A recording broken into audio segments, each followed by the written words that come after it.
വളരെ കോമഡി ആയിട്ടുള്ളൊരു ന്യൂസാണ് ഇപ്പോൾ വന്നുകൊണ്ടിരിക്കുന്നത്. പ്രമുഖ നടി എന്നൊക്കെ ചാനലിലാണ് പറയുന്നത്, നമ്മൾ ആദ്യമായിട്ട് കാണാം കേട്ടോ. എന്താ റിനീനോ എന്താ അങ്ങനെ എന്തോ ആണ് പേര്. പ്രമുഖ നടിയുടെ വെളിപ്പെടുത്തൽ പറഞ്ഞിട്ട് ഇങ്ങനെ ന്യൂസിൽ ഇങ്ങനെ വന്നുകൊണ്ടിരിക്കുകയാണ്. ചോറ് തിന്നുന്ന മലയാളികൾക്കറിയാതെ എനിക്കൊന്ന് മറ്റേ മേഡം എന്താ പറയുക, നമ്മുടെ വേറൊരു മേഡം ഉണ്ടായിരുന്നു, സരിത ലീവായതുകൊണ്ടായിരിക്കും അപ്പോൾ പുതിയൊരു മാഡത്തിന് ഇറക്കിയിരിക്കുന്നത്. എന്താ റിനീന അങ്ങനെ എന്തോ ആണ് പേര് തോന്നും. ചാനലൊക്കെ കണ്ടു, പ്രമുഖ നടി എന്നൊക്കെയാണ് പറഞ്ഞത്. ഞങ്ങളാരും കണ്ടിട്ടൊന്നുമില്ല ഈ നടിനെ.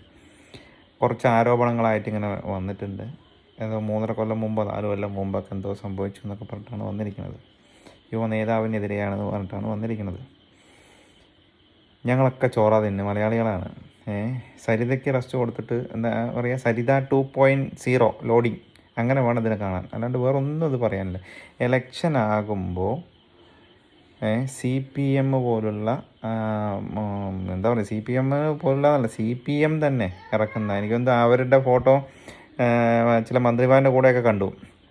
ഇവർ കച്ച കെട്ടി ഇറക്കുന്ന, സരിതയെ പോലെ കച്ച കെട്ടി ഇറക്കുന്ന ചില ചില നടിമാരാണിത്, ചില ആളുകളാണ്.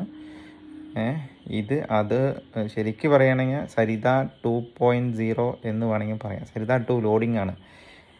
എനിക്കൊന്ന് കുറച്ചും കൂടി കഴിഞ്ഞിട്ട് നിങ്ങൾ വന്നാൽ മതിയായിരുന്നു. ഇലക്ഷന് ഇനിയൊരു 3 മാസം കൂടി ഉണ്ട്.